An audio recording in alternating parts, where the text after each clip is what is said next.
Good evening, everyone. Dadman Walking 55 here again.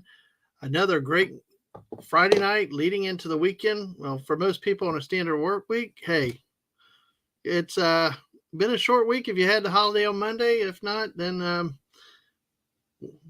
hey, it's still Friday. We got time to chill out over the weekend, have some fun together.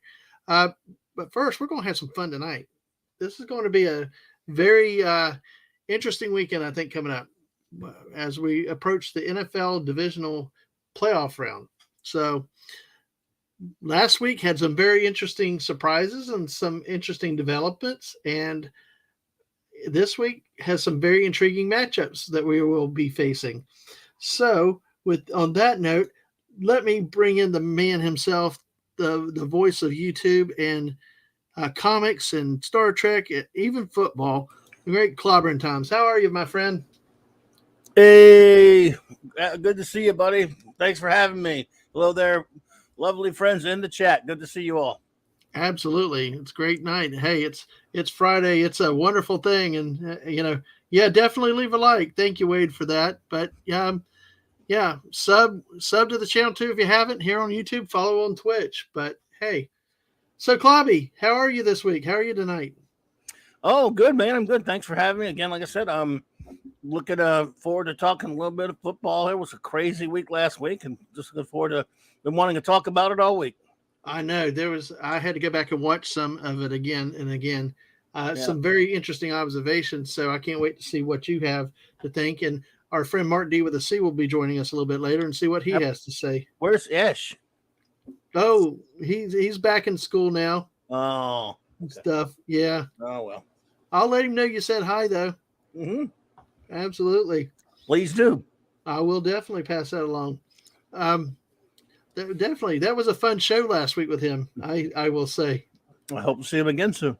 Absolutely. Well, we'll try to make that happen. One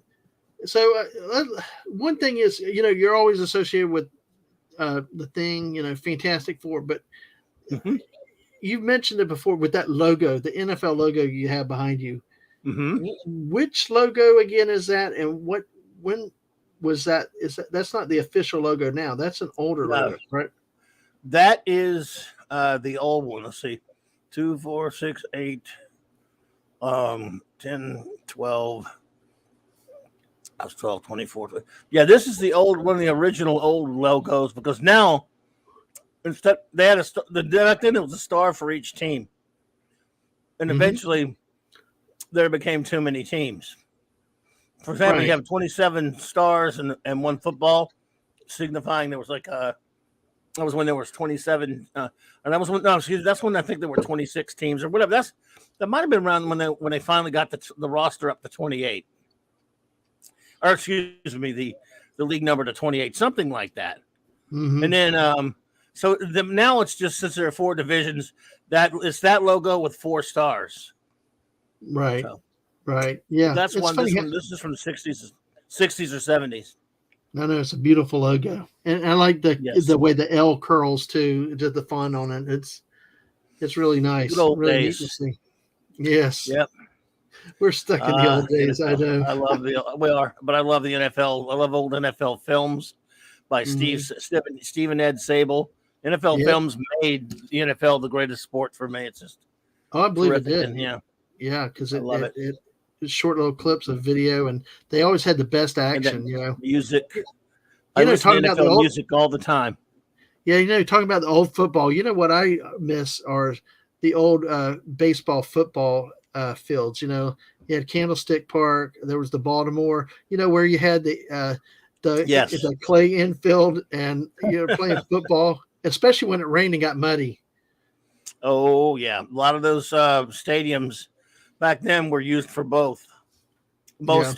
Any city that had an NFL team and an MLB team, like Oakland, all of any San Diego, you name it, San Francisco. Well, and Cincinnati had the AstroTurf, so right, riverfront stadium. So it's almost no city had a stadium that was just for one or the other. Right. Unless they just didn't happen to have both. In other words, New Orleans or something like us down here, there wasn't there wasn't a baseball team, so it didn't Right. matter. Dallas didn't have a baseball team, But everyone, Yeah. if there was a baseball and football team in that city, most of the Mhm. time back then, almost all the time back then, they used the same stadium. Yeah. Well, I also think it was a different political climate and everything else back then when because I'm like, why does everybody need its own manicured perfect stadium? They change the field like every week, every 2 weeks. The old days it was just like you had your field. That's it. Now I'm not for bad playing conditions because we've talked about that before with some very horrendous conditions that were just not good for anybody. But Right. nowadays it's the other thing of if a blade of grass is too long or short or out of place, it's like everybody has a hemorrhage.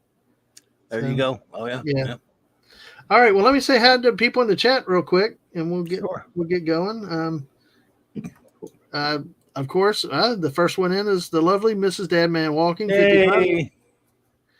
Great that you're here, my love, and thanks for all that you do here. Let's Yeah. say hi to Wade. Yeah, and Hey, Wade. like Wade, leave a like, please. We appreciate it, and sub if you haven't. And hello to Brian Hepburn. Howdy. Good to see Brian. you. And then Brian says that old ABC's Wild World of Sports logo was cool too. Oh yeah. Oh Sure. yeah. The Yeah, thrill of victory and the agony of defeat. Wasn't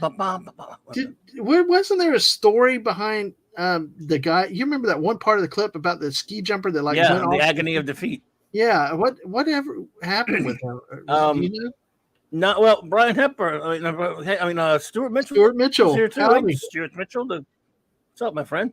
Absolutely. Glad to have you guys. It's been so long. It's been so long since I've thought of that story. I know that they did an article. They after all those years of showing that at the beginning of the Saturday afternoon Wild World of Sports. Mm-hmm. They did a story about it, and I remember seeing it way back then, but I can't really remember all about it. It was just some guy that just crashed, and then again there was the thrill of victory, and then it goes and the agony of defeat. There was the American edition of athletic sport competition. But see, when that used to come on, by the time that we would see those opening credits, we would see about those opening. That would be it. That would signify when you were a kid that the Saturday morning cartoons were over and you were out the door. Mm-hmm. Right. I was done with Saturday morning TV because I didn't watch that. I mean, I watched football, but I didn't watch Wide World of Sports that much. So when I would watch those opening, and just because it happened to come on, oh man, the cartoons are over. Yeah. It's Wild World of Sports either had boxing or ski. It had all those other sports that you do that when you were a kid back then you really weren't so into. Yeah, it had everything. I wonder if this is when Vinko Bogata bailed hard in 1970. So there you go. Hey, that is interesting. The agony of defeat. Exactly. Well, we'll get started. Like I said, Mark should be joining us a little bit later, but talking about agony of defeat. There were some painful losses for some teams this last weekend, don't you think? Yeah, there were some. Well, but you know what I take away from this weekend? The most interesting thing to me about this weekend, or one of them, is that there were a couple games that looked like they were going to be blowouts, but every single one of these games was competitive into the at least into the deep third quarter. Mm-hmm. In other words, a couple of teams that led at halftime lost. What I mean by competitive is there are times you can get a vibe off of a playoff game that by the time halftime the game's over, which we thought actually happened to a certain team. But yeah. But usually though, by the end of the third or mid third to end of the third, if it's a blowout, I'm talking, 45-3 or something like that, and it's over. That's a lot of, at least you can usually count on one or two playoff games not being particularly competitive. This week, every game was competitive. Even the first game, which was Niners Seahawks, was that the first or the second one?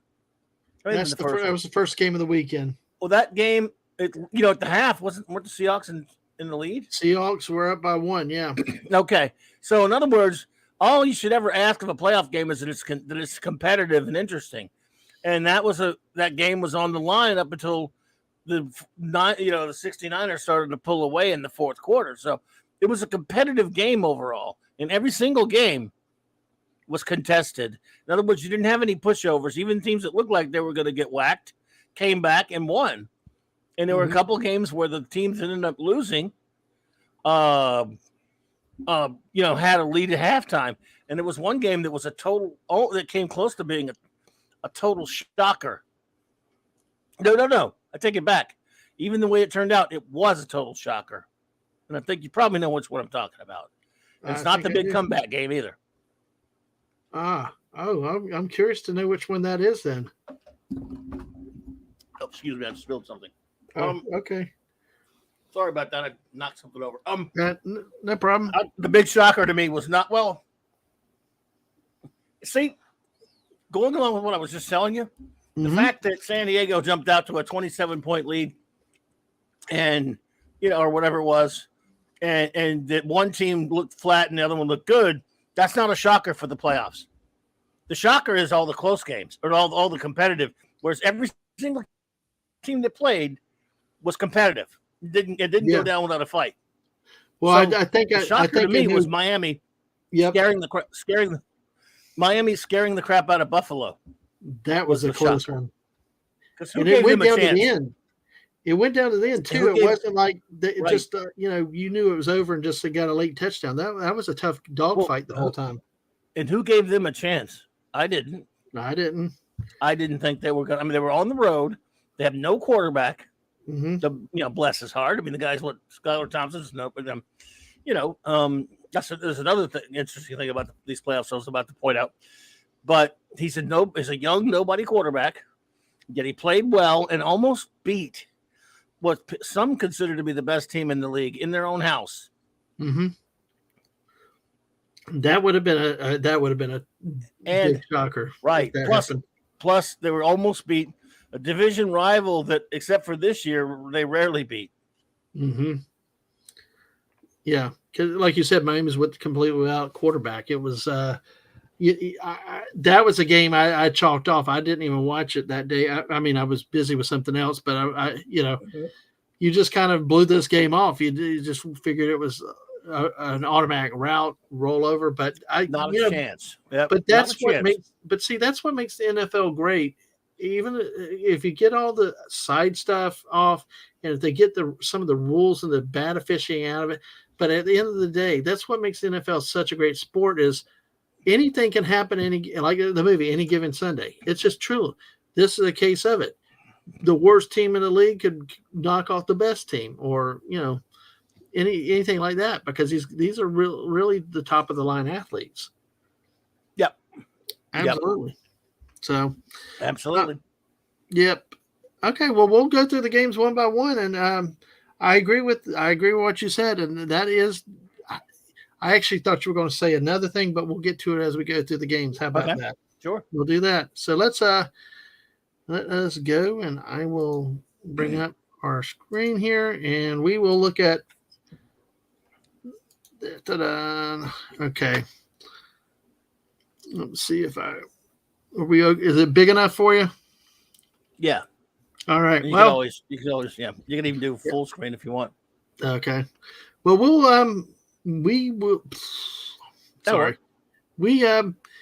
we'll take it in order. Like you mentioned, the first game of the day was the Seattle Seahawks at the San Francisco 49ers. I wanted to say Giants real quick. But San Francisco ends up winning 41-23, as Clobby had said. It was a 1-point Seattle lead at halftime. That was a shocker to me when I got to where we were going and saw the score at the halftime. People didn't really give Seattle much of a chance. I was starting to regret the pick at one point, but it was a different as we see in other games coming up. It's a tale of two halves. One half may go one way, the second half may go a different way. So it was. I think they outscored the Seahawks 25-6 in the second half. Brock Purdy, the quarterback, the Mr. Irrelevant, threw for over 300 yards. Yep, and what a story. A very good story there. Very good story there. It's kind of the way we predicted it. Is the home team won, but it looked like they struggled with it a bit. So, you wonder if this could be one of those Bledsoe Brady situations. You know, a lot of talk have been trying to get rid of Garoppolo for so long, but if Purdy performs, Yeah, I think he. I mean, if he does what they. I mean, if he makes the big one happen, which is highly unlikely, but if he just wins one more, one more playoff game, mm-hmm, he's going to be a very tough to dethrone from that spot. mm-hmm, And I'll tell you why. I think this kid's the real deal. He doesn't look like a flash in the pan. I mean, you never know; they can be, but mm-hmm. the head on his shoulders is there, and he's got one thing in common with Brady. Brady was picked way back too, but not as far back as Brock. Right. But I think he was a um, sixth round pick or something. It he was was pretty 6 or low though. 7, but he was a low pick. Mm-hmm. Unlike most, like a lot of your greater quarterbacks were high picks, but he was a low pick. Well, Brock's Mr. Irrelevant. That's what a story, by the way. It's amazing. He went Mm-hmm. out there, and I'm watching that kid play, and he's played all of 5 games, and he has the head on his shoulders. You can see right there if they let him develop, and those guys that on that 49er team are good quarterback coaches with Shanahan. He's going to develop into the real deal because he's making unbelievable decisions out there that look like he's been in the league for 7 years. He's showing poise. I hate to use all those cliches that all those commentators use all the time. I don't want to sound like those guys, but he really looks impressive out there. Like he's comfortable. He's just making good decisions. He's not letting things get to him. He looks like the second coming of Joe Montana in that uniform, with only 3 digits lower number.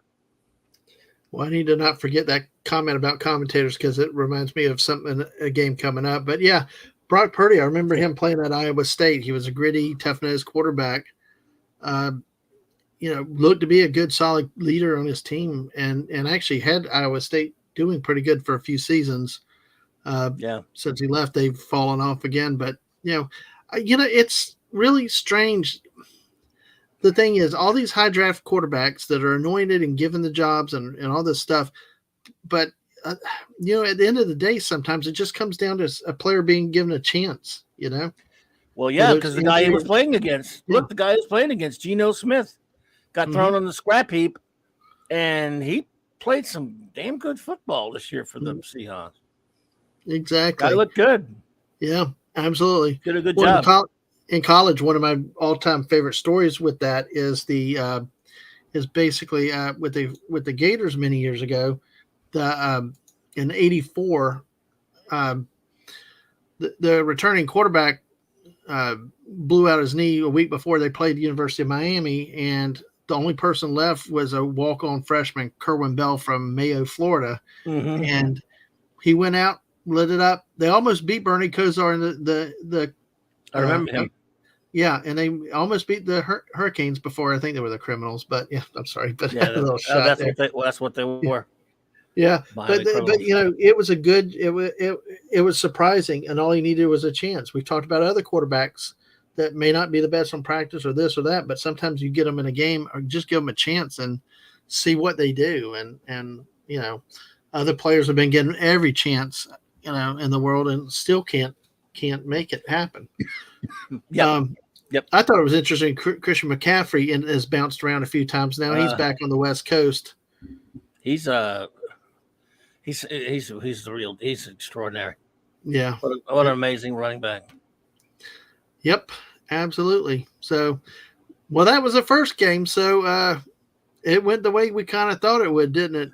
Well, we picked it that way, but I didn't think it would be. A couple of things I thought might happen. I thought because you had such a young quarterback and that Seattle can be lucky in the playoffs sometimes. I thought they might. It was definitely not outside the realm of possibility that they wouldn't find a way to sneak it. Not like the most comfortable or most confident pick I've ever made, but I just felt like the 49ers were at home and they were red hot, and turned out they pulled it out. But it was still a game that was in doubt. I know that it's not indicative. The score is not really indicative of how close it was. I was actually surprised. I mean, when you sit there and look at an 18-point margin, that was kind of surprising. Yeah, at the end, but because it was doesn't always tell the story, though. No, absolutely not. Absolutely not. Yes, sir. Yep. So San Fran moves on. To the divisional round. So Which leads us to the second game of the weekend. Just a little thing that happened in a little town called Jacksonville, Florida, with the Chargers, Los Angeles Chargers at the Jacksonville Jaguars. Oh, yeah. I'll be honest, Clobby, on this Mhm. one, I went to bed before the halftime.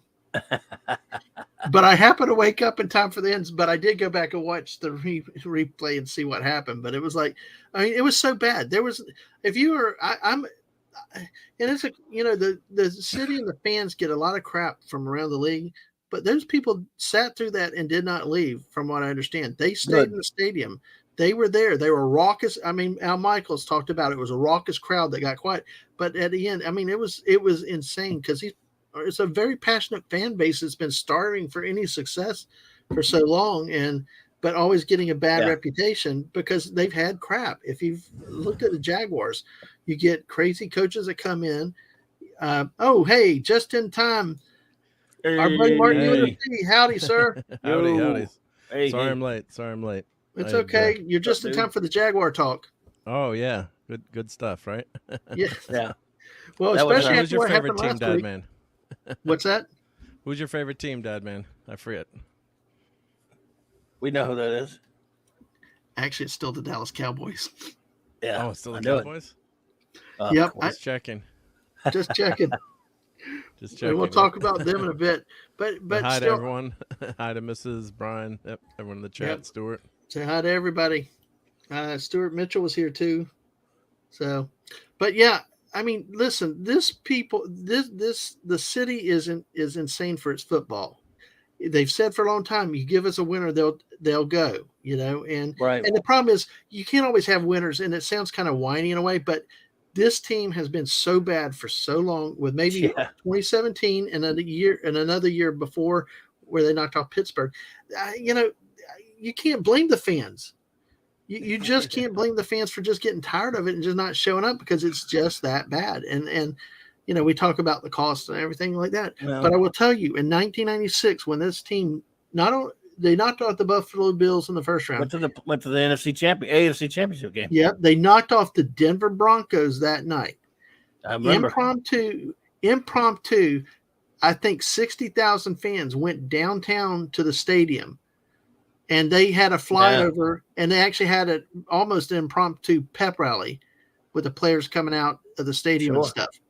That's how passionate this city's fan base is and can be, with a winner, winning, even competent. Dude, Clobby knows that what the Jaguars have had is not even near competent type football. Yeah, but dude, the thing is, that was within 2 years of being an expansion franchise. You went to the AFC playoff game, and then under Tom Coughlin with Mark Brunell and was it a couple of those receivers, James Stewart, and Fred. What was that? Fred Taylor. Fred Taylor. And Smith. You had and Jimmy Smith. Oh, you had and you had for at least throughout the 90s a consistently competitive winning football team. So it's not like the team has been destitute. The New Orleans Saints went freaking 20 years, its first 20 years without a winning season, and didn't win a freaking playoff game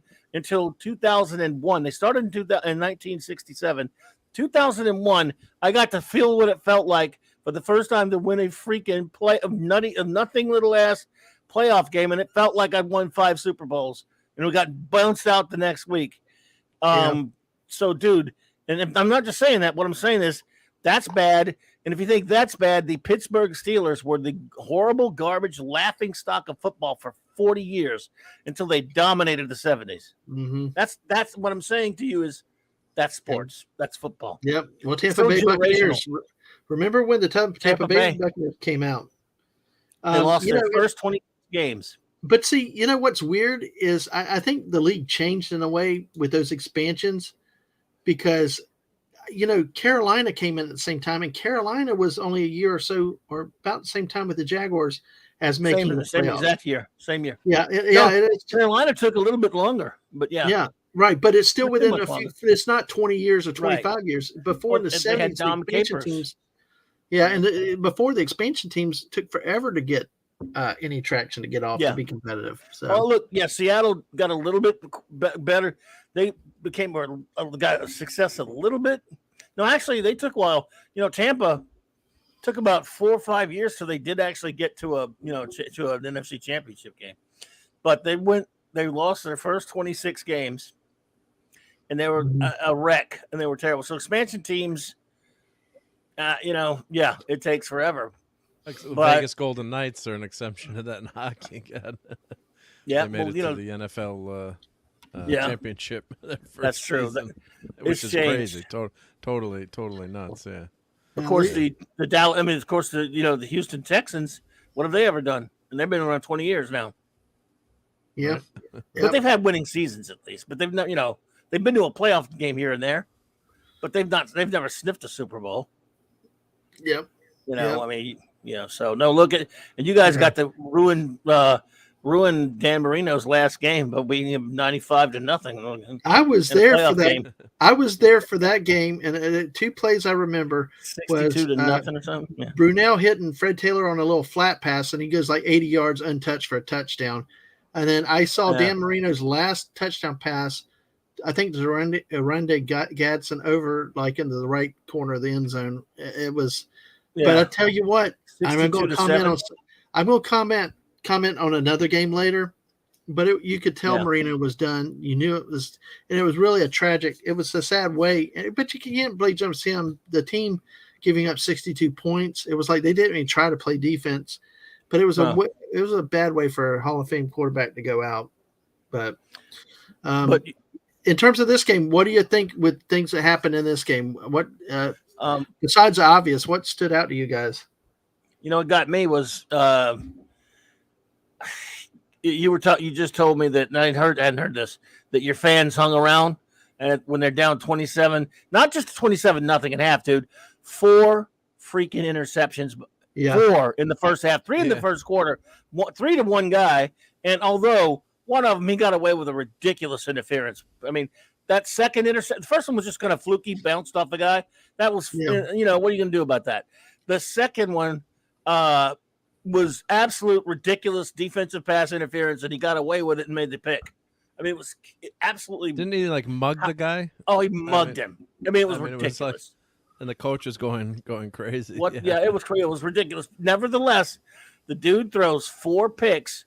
Yeah, everyone thought it was over. And for your people to hang in there, I was doing the show, the Saturday Night Star Trek, so I was just had it on. I was glimpsing, but I wasn't really thinking about it. And one point, we're doing the show, and I look over and go, "What the heck? Oh my God! They might have a chance to win this. No, they're not going to win this." I'm like, "Holy crap!" So that's one hell of a comeback for a team like that, and it's going to pump them up. They're going to Buffalo, right? We'll talk about that later. Kansas City. Kansas City. Oh, yes, right, Kansas City.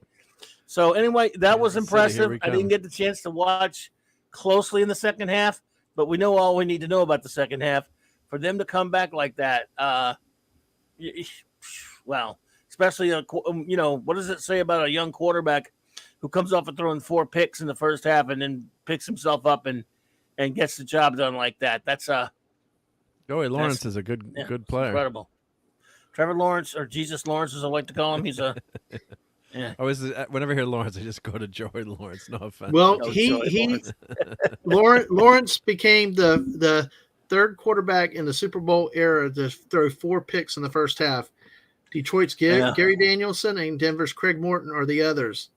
There was also something that I read that, and I can't find it right here, but oh my God, I believe it was Ben Roethlisberger. Yeah. Also had a playoff game with 4 touchdowns and 4 interceptions. Gary Danielson, if you ever watch college football, you hear his voice. That's weird to me. That the guy who does all the college games on CBS. That's him. But he was that Lions quarterback. Yeah. Yep. That is insane. But what got me, what I kind of wanted to check out, when I kind of checked out, was not after those, but it was 24-0. And deep into Jaguar territory, the punt actually hits the guy in the head, and the Chargers recover it. It was like, that was like, how would you overcome all that stuff? But they held them to a field goal. Unreal. It held them to field goal, and it really was a salute to these players, and really a big difference from what this team had been a lot, since Tom Coughlin left. You and I talked about that, about the coaching, and you've complimented Doug Peterson a lot. Yeah. And other teams would not have come back like this, but he apparently he's done enough to hold them together, and that any team to come back at that deficit is a huge thing. Another thing that I've heard this week too is that Trevor Lawrence started yelling at one of the wide receivers, and the guy like shocked by it, and Lawrence went to apologize. The guy said, "No, forget it. I'll do what you need me to do." And it's like he's growing as a leader, getting more vocal, and things like that. And this team seems to be really developing with a head coach like this, and it's a team that's actually rallied from several deficits this year. I think one might have been double figures, but even the Cowboys, they were down, but still rallied to win. At the end, not 27 points, but still, sure. So a team that seems to put their best football on at the end of the game. Yeah, I got to say about that game too. I don't like to pick on the officials. I know they're human, but that call at the end with Bosa with the offsides, and I'm just put it up again to watch it. And one thing that's really interesting, the ref actually, he's walking off the field like he throws his arms up like he's what's going on here, and then he's walking off the field, and the ref tracks him down, goes in front of him and confronts him. Now a ref is supposed to just let the player off and then he called the flag. That ref should be canned. I mean, you don't antagonize a player. Maybe the guy said something we can't hear, like that was a horrible call, but he's walking off the field, Bosa, so you can't throw a flag there when he's walking off. The ref, I don't know if you saw that. Yeah, you saw that highlight. Obviously we can't show it here because we'll get canned, but I'm watching that offsides call, and I know, Dadman, you were saying that you thought it was when the ball was. You can clearly see the guys moving before the ball's. Yeah. I mean, there's no doubt about. I'm watching in slow mo, and the guy boom, he's going, and then the ball goes. I mean, high school ref should catch that. But you know what? At the end of the day, the players have got to keep their self under control, even in spite of the bad officiating. And that's true. Yeah, but he's walking off the field. Yeah, he's not confronting if you watch the play, I mean, it's pretty bad. I mean, I'm watching it now, on the replay, and he's walking off the field. He's mad, and the ref. His back is to the ref. The ref walks around him, comes in front of him, and is following him off the field, yelling at him, and then threw a flag. I mean, that's a disgrace. Unless he did something before that. Yeah, it depends on what he said at the official. I mean, I guess sometimes it's human if somebody says the right thing. That was awful. I agree. Well, put it in the private chat. Just you could watch it, and you'll see. I didn't catch this during the game, but I saw it. I'm with you. I'm totally with you. Yeah, maybe you haven't seen this. Because I think that's the one that happened earlier in the game.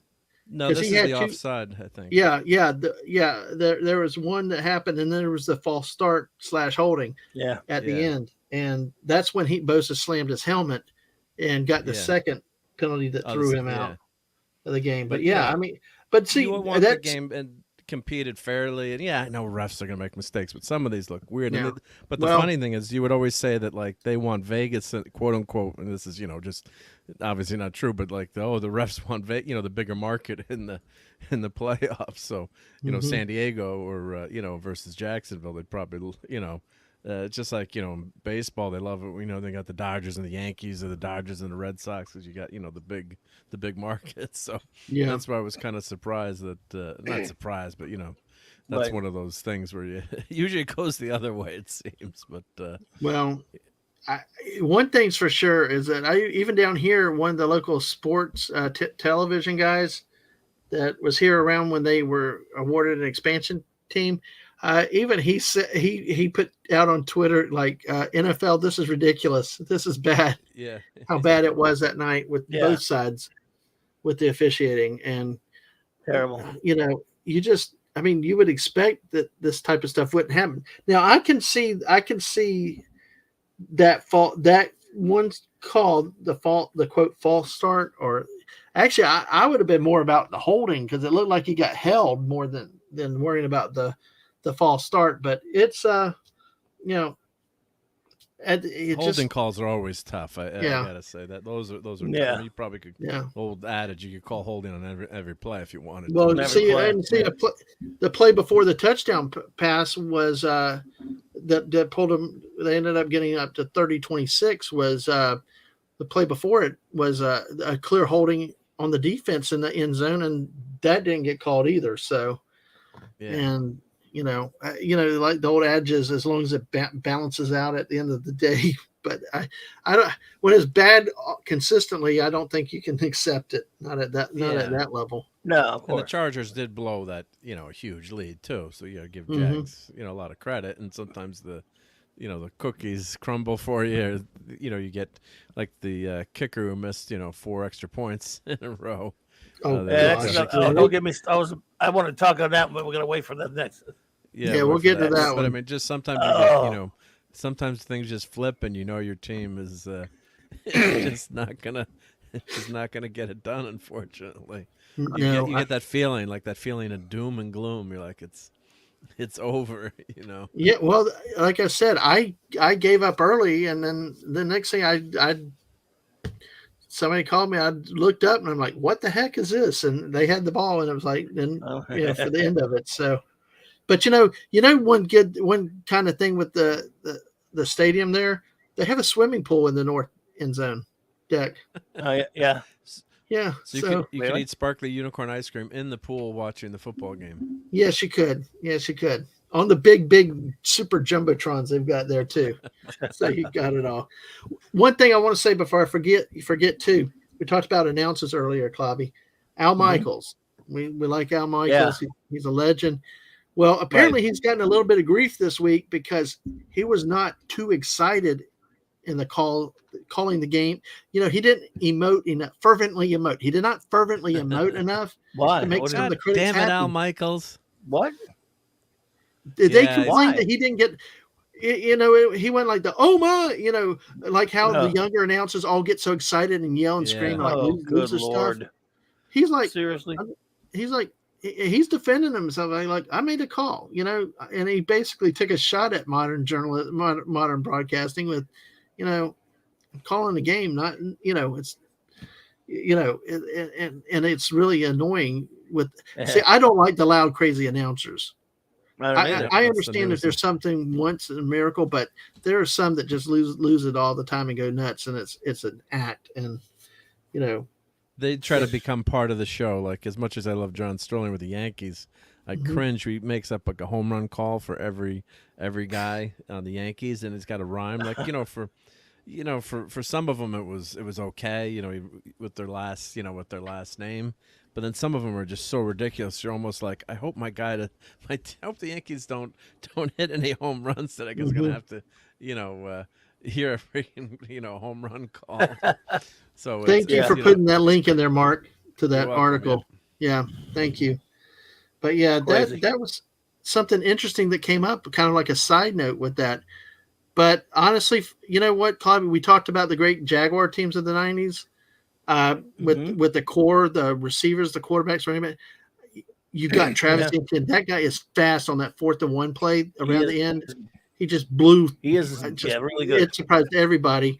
But they brought in a tight end and 2 wide receivers this year that are meshing with this young quarterback. Before the last 10 years, they were drafting garbage wide receivers from small schools and this, that. But then again, they also took like one of the big guys from Oklahoma State that was out of the league in 2 years because of different things, So it's kind of been a snake bit franchise, but they brought in 3 free agents that have helped the quarterback and the offense gel, and that's what made this Jaguar teams of the 90s great, was the offense.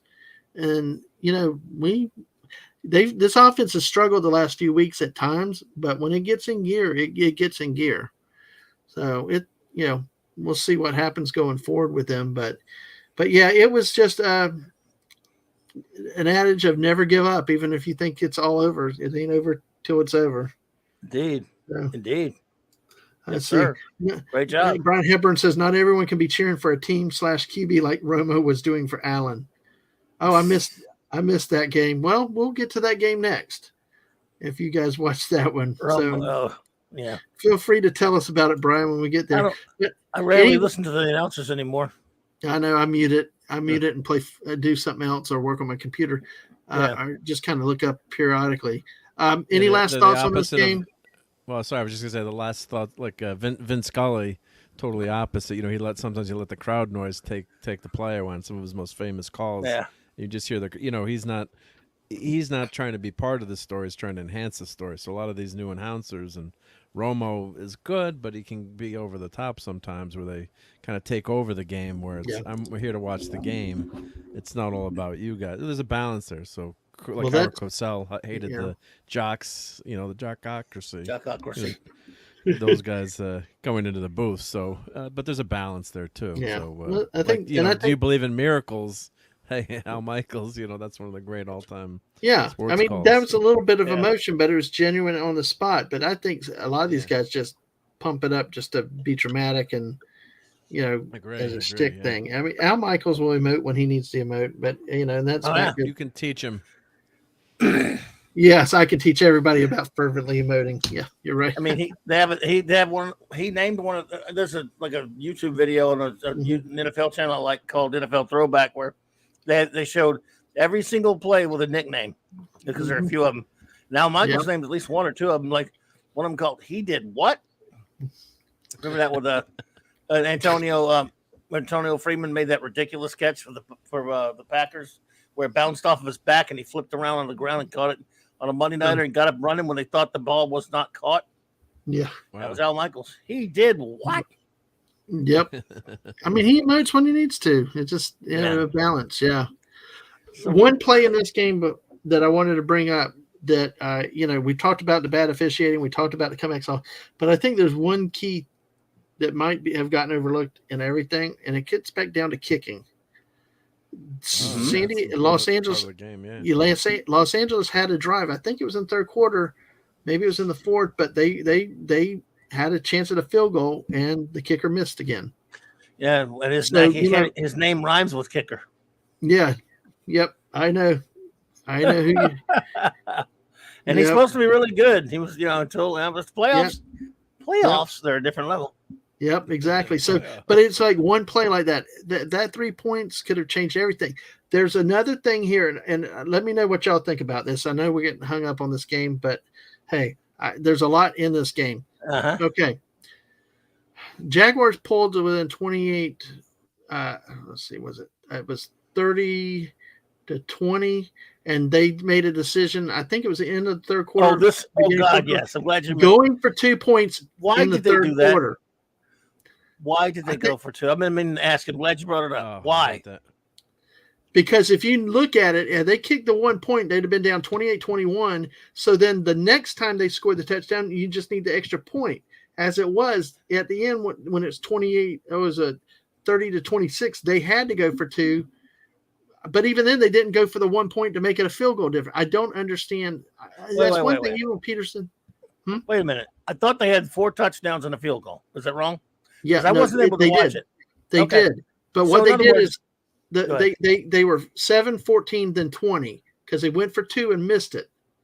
So then they got the 4th touchdown that put them at 26.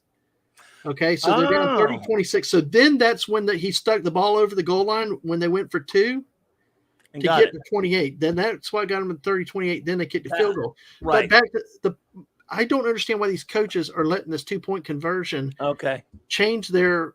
And I'm so tired of hearing about analytics and stuff like that. But they got lucky with it, where the field goal would win the game. But if they just kicked the extra point as they went along, Okay, here's the thing about that. I was not able to pay attention, and I never got to go back and watch the rest of that game. I saw some of these games later on NFL Network, but I didn't get to see this ending. My understanding was, and apparently it was incorrect, and now I know, I thought they ended up scoring and getting to 28, and then getting to 27, and then just needing the extra point to make it the extra point would make it a 2-point game. Mm-hmm. But what you're telling me is they had 26. Yeah. So they did have to, so they went for 2. All right. So they went for 2. Here's my question then. Mm-hmm. All right. If they just kick the extra points, it's 30-27, right? Right. It's a 3-point game. All right, that's what I need to know. Okay, now I'm set. Now I know. Yeah. So, kick the damn extra point, and you change the psychology of the game because the Chargers now don't have to live or die by getting in the end zone.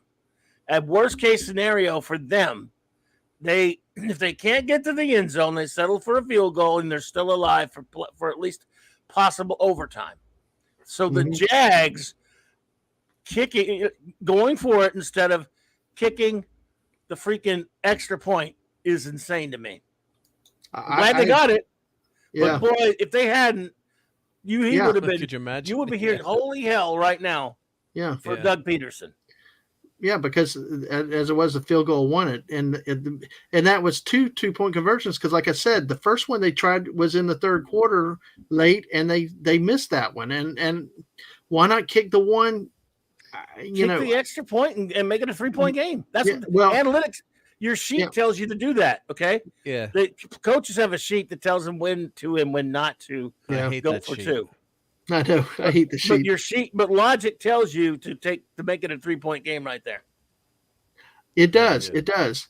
Because the ball got moved closer to the goal line because of a penalty. That was right? And he did say he was going to go for one, go for the extra point until that penalty, which made it half the distance of goal. So that one did it. Closer. But my point is that earlier in the game, at the end of the third quarter, he made a decision to go for 2.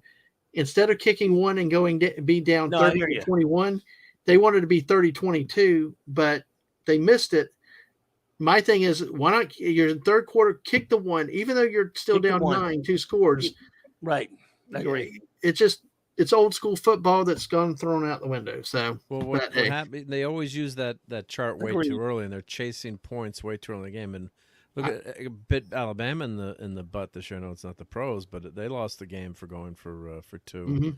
One of their last few games, and they always go for the 2 way too early. You're supposed to. It was the LSU, right? That was one of the reasons they lost that game, was going for 2. When it will catch up with you. And they finally had a kicker this year that was decent in Alabama. So, but it just is one of my pet peeves too. I always yell at the TV, like our coach in high school football. They end up winning the championship in our state anyway, but like they scored a touchdown real quick. And they went for 2. And I don't know if it was the penalty, the wrong play got sent into the kids, but it's like, you don't go for 2 on your first touchdown to start the game. You don't. So, but I've noticed that in some college games, though. I've noticed that happening in some college games, though, Mark. Where it's like they're going for 2 on the first touchdown, and you're like, why? What? Now, maybe if it's Dallas Cowboys, that might be a good idea going forward, but we'll see. But anyway, all right, we kicked that one to death. So thank y'all for your patience, because that's probably the most Jaguar talk anywhere in 20 years. So, so let's look at Miami Buffalo. Buffalo wins this one 34-21. And Wade's wants Bama. There you go. So we got Miami at Buffalo. Clobby, before you got here, Mark, Clobby had touched on this about being a surprise game. Looking at this was my shocker of the weekend. Oh, you thought Miami was going to win? I thought Miami was going to get blown the hell out, and it wouldn't be a game. It was going to be a laugher. I thought it wasn't that close, was it? Well, look at the score. No, it was 17-something. They were tie game at half. Buffalo was playing like crap. Miami has no quarterback. Bless his heart. Oh, that's he's true. like, that's true. Yeah, at halftime. Yeah, that's right. Yeah, and I'm remembering the game. Yeah. Yeah, it was because I was texting with my buddy whose wife is a huge Bills fan. That's right. Well, you're right. They're on the road at what some could call one of the top 2 teams in the league. Buffalo played sloppy football, and they should. They should have taken control of that football game, but they didn't. And Miami gave them one hell of a run, and that's you got to hand it to them because they really almost beat them. So I was expecting. There was like a 13-point line on that game, and I thought it should have been higher. I was expecting it not, because look, all these games were every single one of these games, and that's what is that? 6 games? 6 games in the playoffs. Excuse me, hang on a second. Yeah, sorry about that. 6 games on one playoff weekend to all be competitive is unheard of. I can't name me a time it's ever happened. It's the first time there've been 6 games, but Wild card weekend, usually there's like most of them are blowouts. You get one halfway decent game. Every one of these was competitive. Every one of them. And that's unreal, which is a cool thing. But the one I thought would be the least competitive out of all of these was this one. Just absolutely. Me. I'm an idiot. But we talked about officials earlier, and we've talked about commentators too. But Brian Hepburn's comment here, the commentary on this game was brutal. Romo was cheering for Buffalo the whole game and called them champs, and Allen Mr. January. Wow. Twitter was melting down over it the entire time. Well, if he plays like that next week, he's going to be Mr. Sitting at home. Well, the problem is with what happened with Buffalo, with their, where the guy having the heart attack on the field and getting injured. Right. And I keep forgetting his name, but, it's like the whole country is rooting for Buffalo, even if they're not football fans. DeMar Hamlin, thank you. And so I think that's part of it. And I was mixing up my games. I'm looking at this. I can't see the score on the screen. Now I had to go to now I can see it. Yep. I was forgetting how tight this was. Yeah, because I was texting my buddy, and his wife was getting really upset because she's all her family's up in Buffalo. And like, what's going on? And I think part of it is Buffalo probably thought they had this in the bag, and they were tortoise in the hair. Their next, and there's no quarterback, right? And that guy played pretty well at quarterback, right? So pull that with Cincinnati, and they're not. And he's going to be Mr. January is going to be Mr. Sitting at Home January. Yep. That's and for Brian sure. was saying, Brian was also pointing out that in the Cincinnati game, it looked like they may have had the game when the injury was pretty happened. Early when it happened. Yeah, it was still early, but Buffalo's always had a history of folding down the end. I mean, they've had times making the Super Bowls, but then collapsing, and there's still some. A lot of people like Allen as a quarterback, but how far can he take him to playoffs? I think he runs too much. He's going to get himself killed. Although it's a good thing he's a monster, big, gigantic, monster of a guy, because he gets the crap beat out of him. He runs and takes the dumb shit. He is incredibly talented. He's great, but he runs and he takes head-on hits.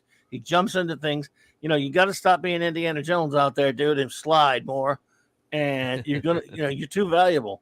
And if he wasn't so big, he'd already be, broken up. Yep. Well, we got 9 people watching now. 10 people watching. Make sure you leave a like on the YouTube side. Sub. Subscribe. I'm getting that 24-hour stream planned. There you go. Getting that hopefully coming out soon. And from Twitch, make sure you follow us. So that was, like you said, a surprise game for the week. But I tell you what, for me it was. But the next game I did not think was a surprise. Me either. The New York Giants beat the New York Football Giants 31, Minnesota Vikings 24. No surprises there. Although the problem I saw with this, Mark, we were watching this at a barbecue restaurant, and I don't know, that talk about coaches taking some strange gambles. Yeah, I agree. I was telling the missus that Mark must be pulling his hair out. But they all work.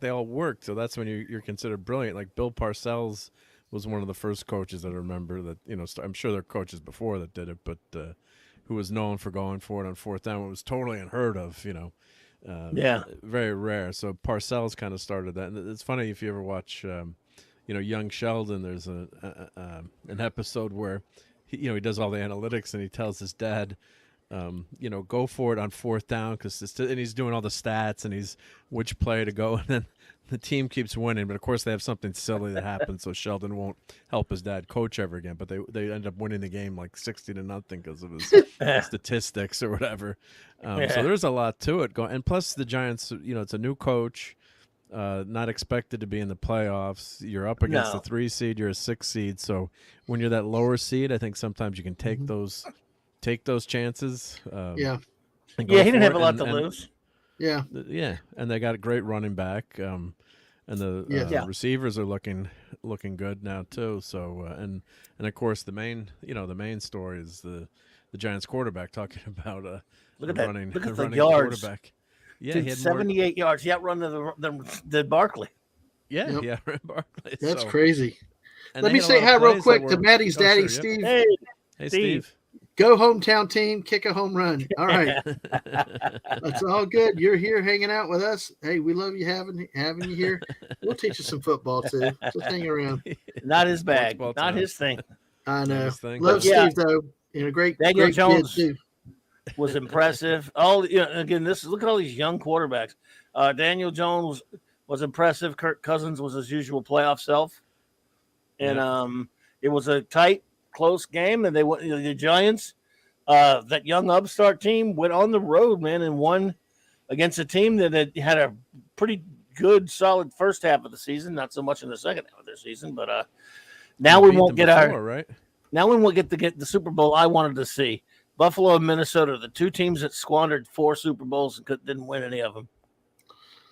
Not going to happen yet. But Mark, the Vikings had a great season, yeah. But Mark, haven't the fans been trying to run off Daniel Jones for a while now? I mean, in the beginning, it's New York. Some of the New York fans are crazy. Like they didn't. A lot of fans didn't like Manning, Eli Manning. I think now they're appreciating when his personality comes out. Like he had kind of that doofus look, on his face, and never looked like he was competitive. And now he's got the gig with his brother, and they're doing that great job on ESPN, and people love the guy like he's a superstar. But for a lot of years, they wanted to get rid of him. And he's a really talented guy. And as an aside, I'll try to find the link, but he did a joke and he tried to try out for a Penn State as a quarterback, and they put makeup on him, and of course he starts throwing the ball, and all the guys are like, God, he's pretty good, but he looks awfully, it's a whole spoof, and you might have seen it on YouTube, but it's so the same thing with you want to win. The Giants took him as the number 1 pick and traded up for him, so you want to see those results, but it takes a few seasons sometimes. You're not all going to come in and make the Super Bowl your first season like Dan Marino, so. It's tough. So, but he's playing great, and I'm just worried he's gonna get hurt, like you were saying, Mike, about running all the time. And a lot of those plays are actually designed runs for the quarterback.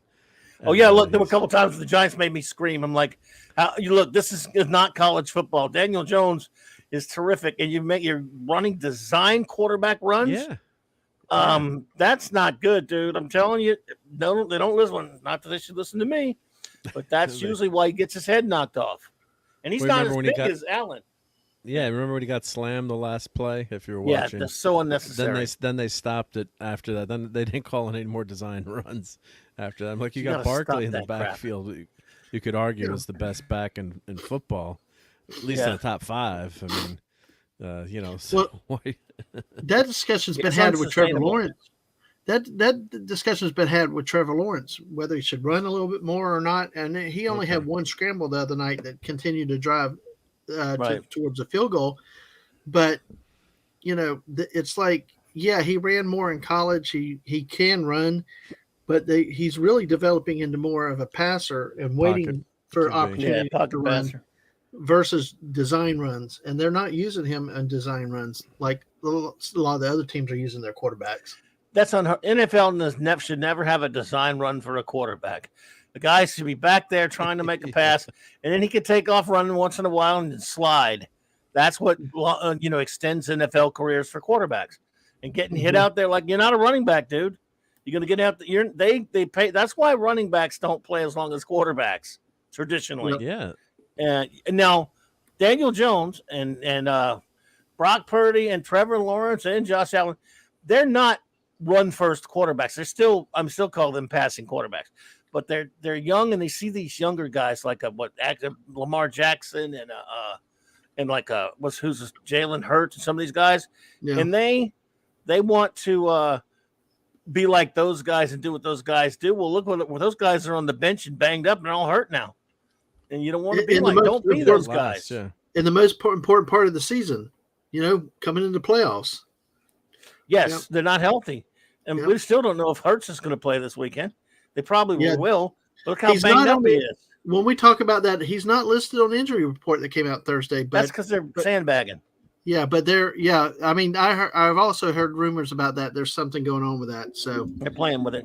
But the thing is, these guys Josh Allen and Daniel Jones have every capability to be just pocket passers and never have. But once in a while, you take off. You get the first down, you slide. Yeah. But a design run, this ain't college football, dude. This is big money on the line.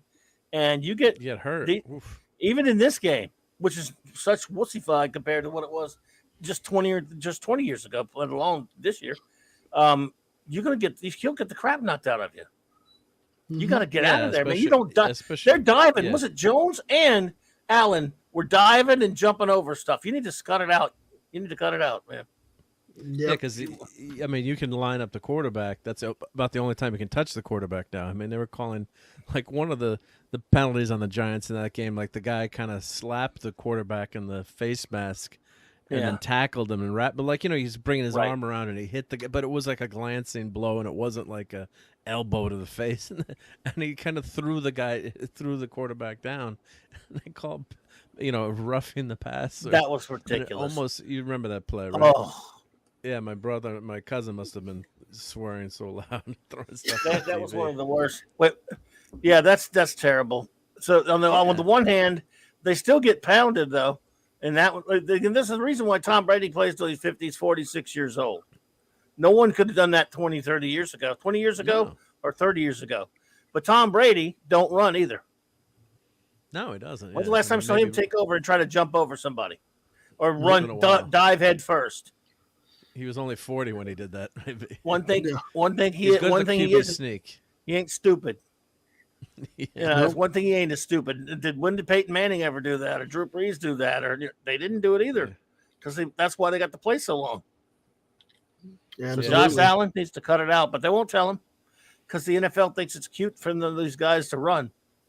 Well, what they do is they just keep protecting quarterbacks more with rule changes. Everything becomes a late hit personal foul instead of playing the game.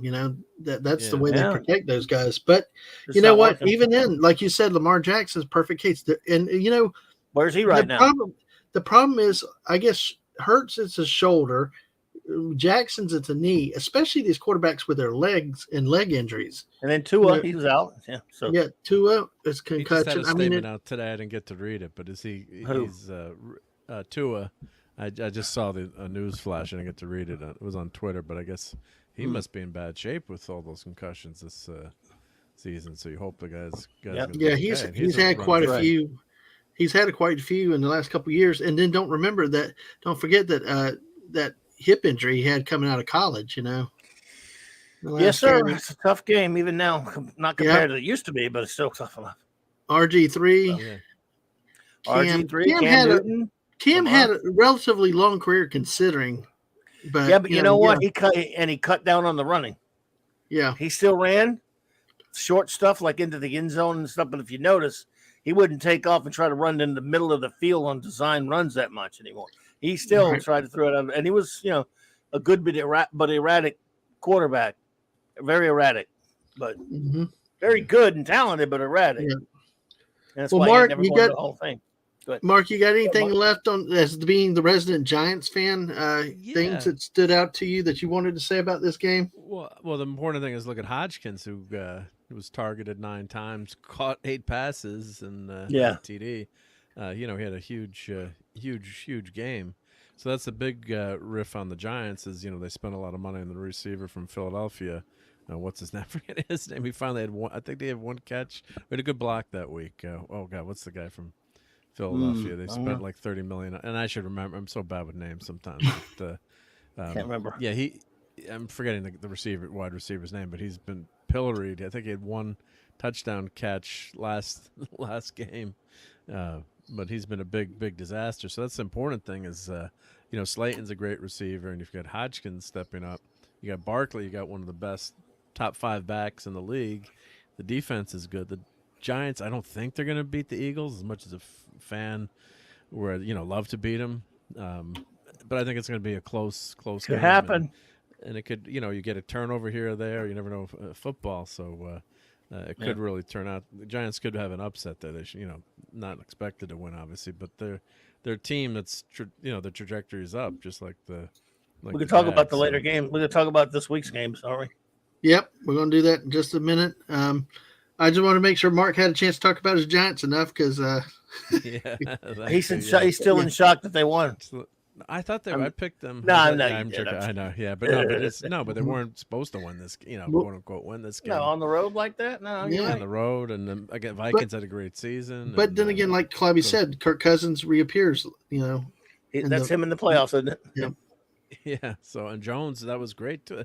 Don't forget, a rookie quarterback first playoff game Yeah, didn't look bad. did a Oh, nice Kenny job. Galladay, Kenny Galladay. I forget Okay. his, but he got like 30 million or 40 million, and he's had six receptions this season Wow. for 81 yards and one touchdown. He's getting Jesus. paid, I think, like $10 million this season or twenty Gee, million dollars or so. Wow. But he I'll did go out have a and good take a hit block for this 10 game. million. He did have a good block. It looked like his blocking was pretty good, but and he's supposed to be their number one guy. So Mm, that's yeah, he led the NFL in receiving touchdowns with the Lions in 2019. So yeah, wow. Well, before we move on, I'm going to Brian's comment here. Tua is like a 3/4 size guy, even at QB. The hits are rough on him, and I agree. He's you just look at him and he's small. oh, he's a small guy. I've seen him in person actually. Yeah, He's Yeah. kind of Oh, small. really? He was walking through a hotel, and we were he's very uh, thin too, isn't he? yeah, because we were at a my son was at the high school football Connecticut award banquet, and Tua was a special guest there. I guess it's this, and he was walking in the hotel we were at, like everyone's like Tua, but he didn't look that big. You're right. I mean, Nope. so, yeah, it's. Okay. But yeah, I hope the guy's okay. Though you hate to, especially that type of injury. One thing you, God forbid, you break a leg or something. You almost, it's horrible as it sounds. You almost wish like, oh yeah, he broke his leg, or versus a head injury or tearing your ACL or something like that, where it has long lasting implications. So yeah, hope he's okay. Yep. Yep. All right. Well, with that, we'll move on. And hey, thank you, Giants. Yeah. The next game, I don't really have much on this one. All I remember is we were on your show, Mark, on Sunday night when the game-winning touchdown was scored on a fumble recovery because somebody tried to put the ball over the top and it got knocked out. The Bengals ran it back 90-something yards for a touchdown for the winning margin 24-7. I mean, I know we were busy that night. May not have been able to watch too much of it, but I know Clobby had mentioned the play, and I turned and looked and saw what had happened. So, Yeah. Oh, yeah. No, some amazing plays. That's why football's so fun and to watch, and why it's the most popular sport. And I think I think half of the shows this year that were in the top 100 were actually pro football games. Even some bad football games were in the top 100. So it's just amazing how popular football is, and you get those big plays like that, and it's it's bread and circuses to quote start. Well, it didn't originate as a Star Trek quote, but I always like it as a Star Trek quote. But it's the spectacle, it's the gladiators. They're in the arena, and that's what makes football so fun to watch. I think for everyone, and even if you're a casual fan, I'm not a Jags fan, but it was interesting to watch the end of the game. Right, then you get into it, even if you don't, then you kind of pick who to root for if you don't know each team. But it's a fun sport, and it's better on TV, I think, than being there in person, which might sound like heresy, but as much as see, I love going to the I always games. love the in person at the game experience, but Yeah, it's getting so expensive though. It's hard to enjoy it as much. it's But tough. Yeah, it's tough. yeah, Yeah. it is. So really, this game what was interesting is Tyler Huntley who's replacing Lamar Jackson out through Joe Burrow for yardage. I mean, that's Yeah. kind Wow. of surprising. He did an amazing job. Really, that kid, again, Yeah. the backup quarterbacks who came in, all of them. And there are a lot of them, young ones. Look at it, for example, like Brock Purdy, backup. So he's not the normal starter. Geno Smith kind of had to start the season with. So the two guys who weren't like traditional starters for those teams both played Don't forget well. Miami. Now the Jags Chargers games had their starters. Miami, this guy Skylar Johnson I think it was his name. Was it Skylar Thompson? Thompson, yeah, Mhm. yeah. Okay, had to go up head to head with one of the veteran upcoming best quarterbacks around, and Josh Allen, and did a decent look. I mean, he flat out almost beat him. Daniel Jones is the starter, and Kirk Cousins. Those guys are starters. So, but Yep. then in Baltimore, you got a guy who's pretty much out of nowhere. In Tyler Huntley, having to play against Joe Burrow, who's sort of established a Super Bowl playing quarterback and established one of the best around, and he did a fine job. Yep. I mean, these young guys and these replacement guys, all usually that's when you think, oh boy, somebody's gonna get blown out. They're not gonna have a chance. His team was in it the whole game in Baltimore. Wow. So you got lots of amazing. They had their chances. I mean, yeah. Cincinnati should not. I mean, Cincinnati. If that game's any indication of where they are, then it could. I don't. You know, the way it usually goes is Buffalo was threatened, so they may come out all guns blazing this weekend. Right. And, could be. But Cincinnati should have won that game more. But hey, that's why it's the NFL. You know, you don't always see the 62-7 games and stuff like that, and you really shouldn't. And thank you, Mrs. To remember to hit like button, subscribe if you haven't. If you're on Twitch, follow. Yes, so, which brings us to the last game. Dallas at Tampa Bay. Dallas ends up winning this game 31-14. Personally, this is a game that I felt was over. I felt it was over in the first half, even with all the missed extra points. I can't believe it. Here. That's the bigger shocker right there. But I will tell you, Brady just did not look like the old Tom Brady. No. It reminded me of the Dan Marino's last game. Yeah. The throws were off. He was not in sync with players. It did not look right. It did not feel right. But because I was still expecting him to rally them at halftime, and they didn't. I will say though, Dallas's defense showed up. It's the first time in the playoffs that I can remember that both the defense and the offense really showed up. And as critical as I've been to Dak Prescott, he played a hell of a game. And really, if they play like this, I think you got a Super Bowl team right there. This is the least competitive game of the weekend, and it still wasn't necessarily a super blowout or anything. But won't it be something if you got to have their Jags and your Jags and your Cowboys play each other in the Super Bowl? But that would be awesome. I cannot overstate enough. I remember how I said that Miami Buffalo game was the shocker of the weekend. I forgot. It's the second shock. It's number 2 because number 1. Yeah. Okay. You missed one extra point because they moved it back a number of years ago. That's not an uncommon thing in the NFL today. All right, miss one in a playoff game. You're like, yeah, dude. All right, still, but not unheard of. Miss 2 in a playoff game because let's remember a playoff game. You have to put it after every, and you're like, wow, he's having bad luck. So you go, fine. He missed 2 in a playoff game. That's bad luck, dude. Wow. If I said, hey, you see that playoff game? Yeah, that dude, a guy missed 2 extra points in a playoff game. You go, wow, really? He's toast. Missed 3, and I'm like, in a playoff game, and I'm like, wow, no, you're lying. Did he really? No, come on, no way nobody would miss 3. But that guy, he can't even be in the league. No, I swear he did. I promise you. Okay, wow, missed 4 in a row. By the way, 4 because he had 5 touchdowns. 4 in a playoff game, and I'm like. That is unnatural. I don't even know what I'm not one of those those generations numbers runners. I'd like to see the statistics, the probability on that. They must be because he's studying analytics at.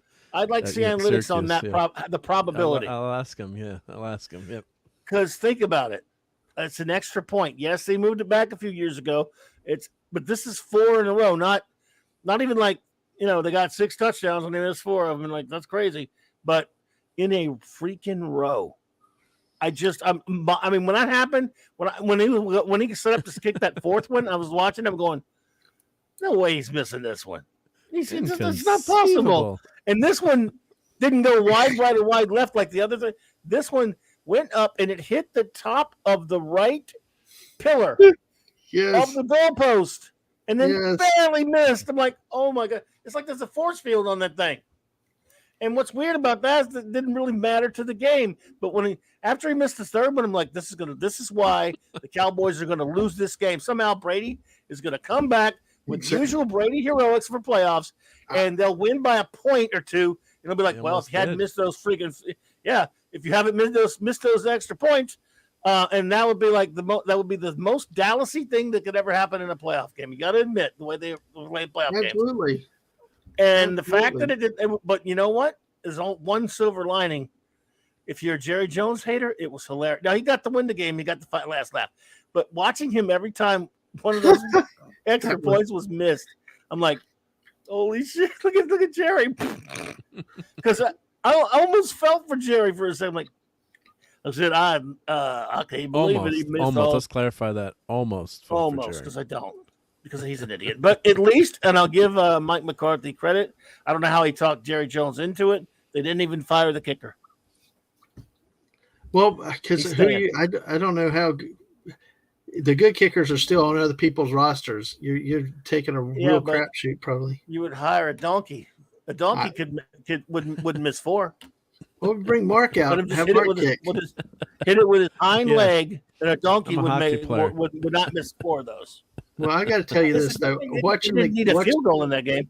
Watching that game as a Cowboy fan, sitting there watching it, and guess what? The missus was with me. She watched the whole game with me. Oh yeah. And you should have heard the reactions from her when the kicker kept missing. Wow. Right? It was crazy. Between that and her mocking Tom Brady quite a bit, it was quite. Of course. Oh, good. Of course. Hey, if you ever want to watch somebody excitable watching a game, especially hockey, that's the missus. So hey, and Brian, remind me to tell you some stories about another maniac who's on the show with you right now when it comes to watching games. Okay, we'll do. And you should talk to people that have been there with me. Go ahead. Sorry. Okay, Brian was saying that Tom Brady 12 was off at first in the first half, big time. The receivers dropping passes, hitting right in the hands in the second, left and right. Yeah, and I remember in the second half when they're trying to rally, Mike Evans ran a horrendous route. I mean, Brady was throwing it inside. Mike Evans kind of just gave up or went in a different direction. Right. That whole team was out of sync, and it's true. But Brady did make a lot of bad throws that just did not seem like Tom Brady. I mean, all season into the ground. He has made bad throw after bad throw after bad decision, and now, as this always happens with Brady, all I heard all year was, "He's got so many drops." And this is true, Brian. He had a lot of drops throughout the season. But that still doesn't make it. I mean, he's thrown into triple coverage more times this year.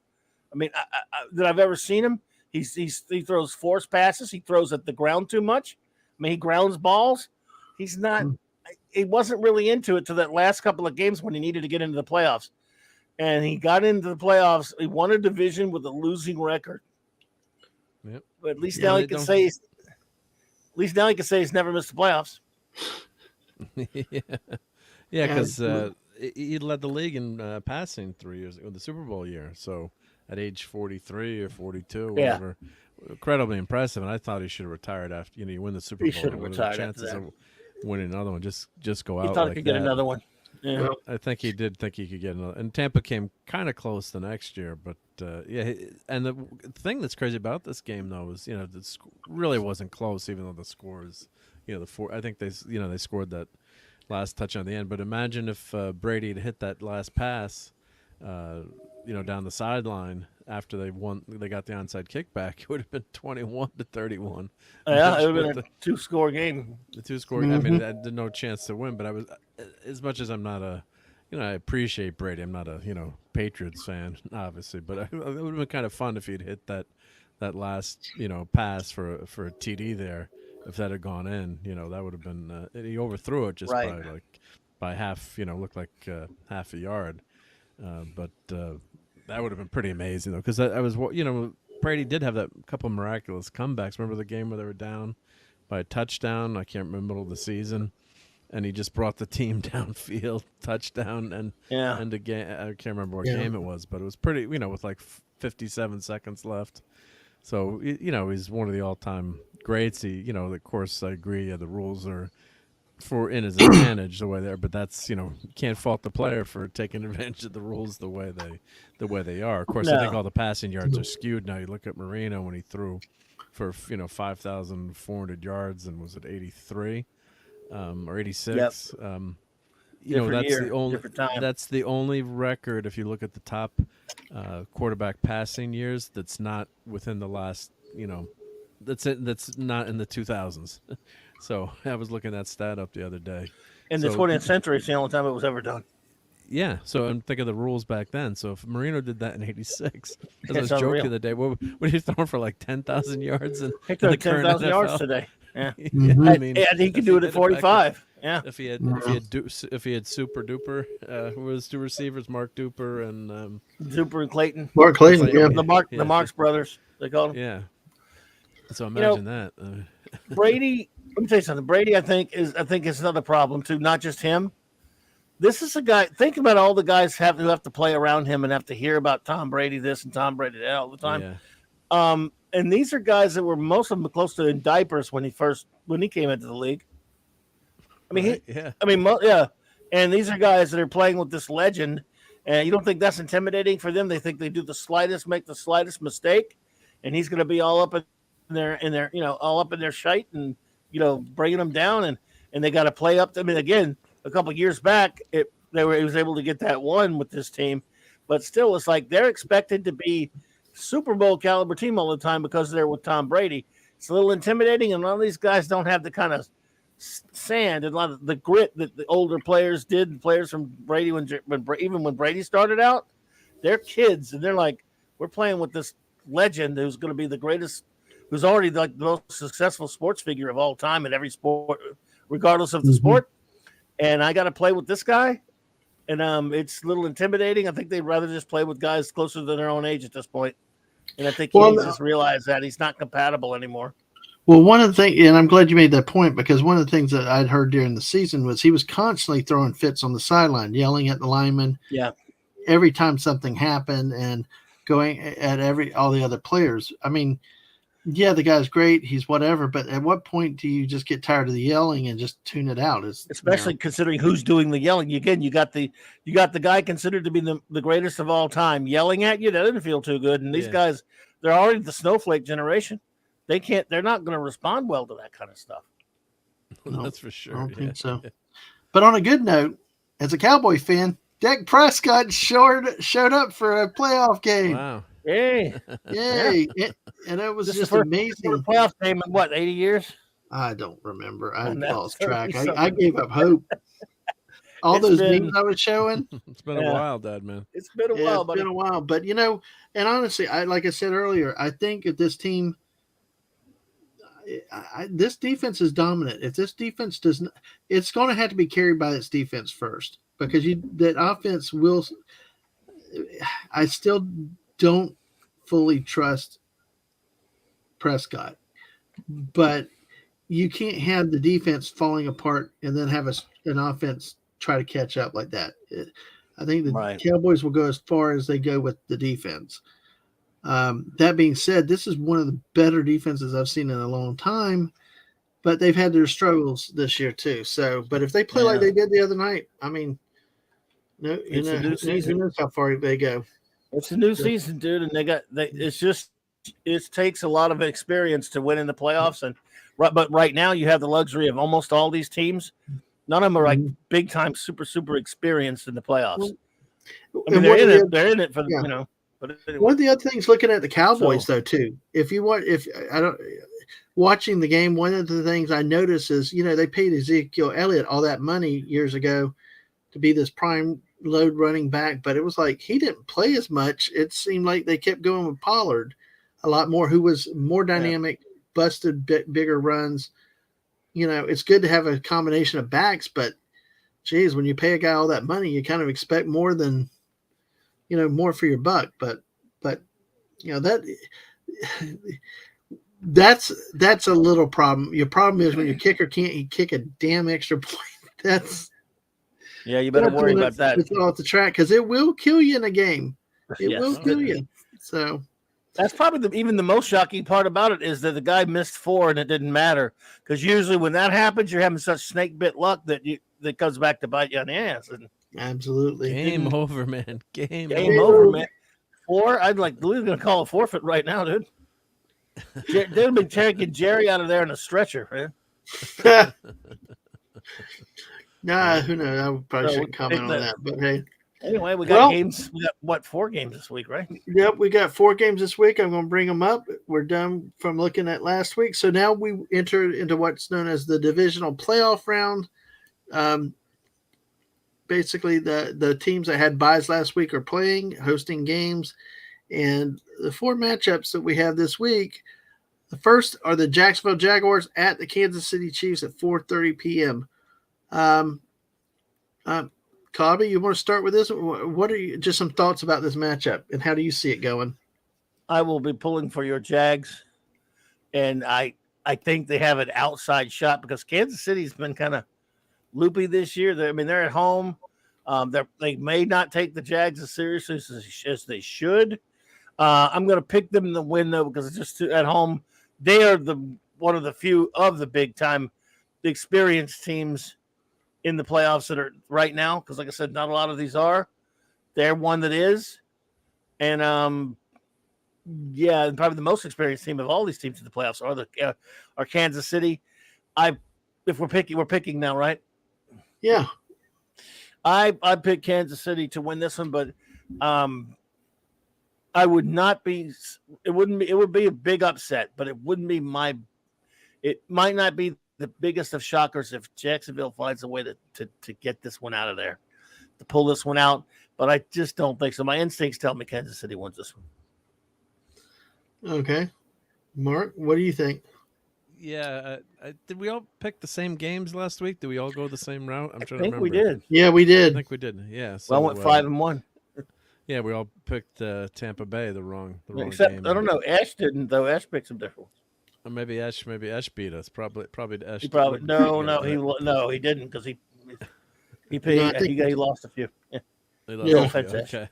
Yeah, but it's like Brady. They looked invincible some halves, and other halves they didn't. Kansas City the same thing where they've looked utterly brilliant, like you can't stop them, and then they put up some stinkers, and like what the heck is going on with Kansas City?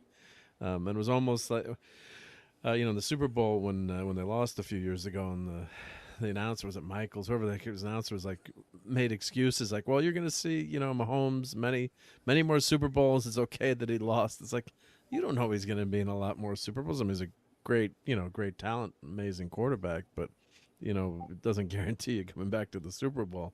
So he's almost excusing him not winning, and he did everything he could that his offensive line didn't protect him. So I agree with Mike on this one. Kansas City, if you look at it by the numbers, they should win this. But Jacksonville, after coming back in that game last week, and with their fans, and they might catch lightning in a bottle and get it done. But you just it would be like if you're.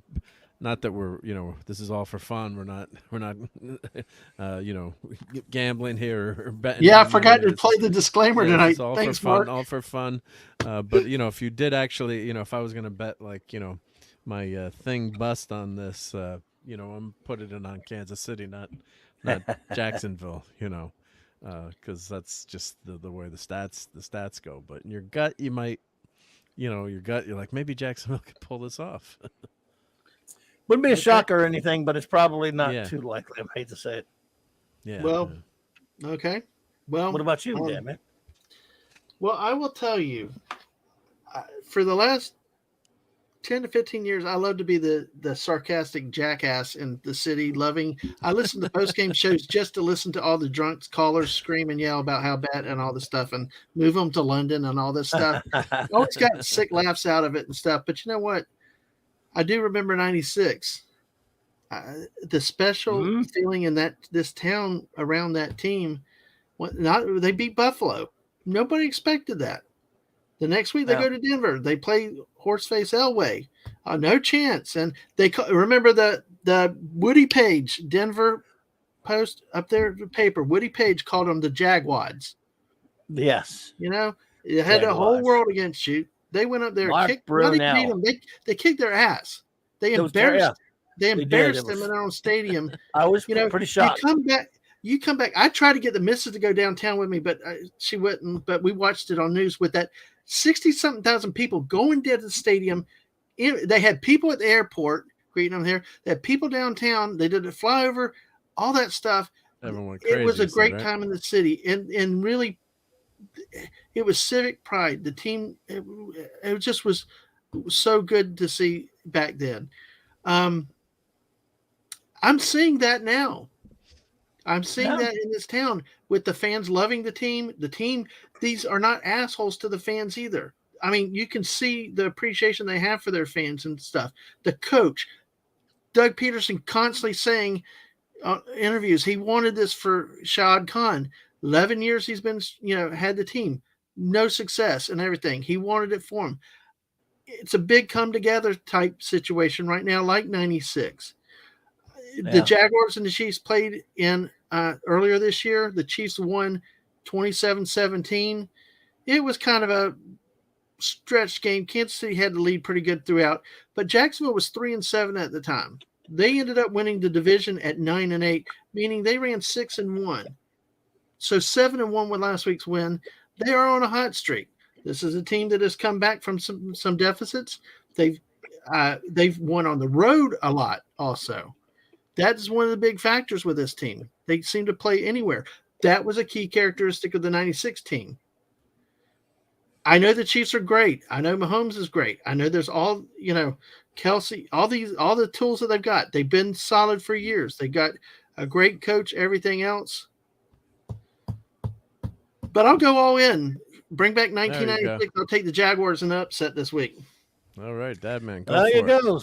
Good. Hey, look, man, it's not that outside of the realm. It's not. If you'd have picked the Dolphins last week, I might have laughed at you, but I won't laugh at you on this one. You got a good shot. But this feels different. This, No, I hear you. One thing about sports is there is emotion. There are, feelings you get. Like Mark said, take that damn play chart and use it for toilet paper. Throw it out, whatever. Because the sports deal with a lot of emotion and stuff. Granted, it can only carry you so far at times, but this just feels different with this team. This is a team that has not collapsed. When they beat the Steelers a few years ago in the playoffs on the road, and this is a team, now I know it's not the same roster, but this team historically has played great in the postseason on the road. They won the 2 games in 96 on the road, challenged New England back then. They beat Pittsburgh on the road, lost, the next week. But then 2017 with Bortles and all that stuff, it took a blown whistle to stop a fumble recovery, otherwise return for a touchdown. Otherwise, the Jaguars might have been in the Super Bowl back then. This team, I don't know. Maybe I'm stupid, whatever, and I'll be completely wrong. But you know what? Pick your team too. This is one of those things where I think sometimes you got to see what the streak is going. So sorry, I got carried away with that one. But 96, I'm telling you, 96 was sorry, man. Yeah, 96 was that special here. That's all I could say about it. Sorry, going on a rampage. 96. That's a long time ago. That's just around the time I got married. My God, I can't remember back that far.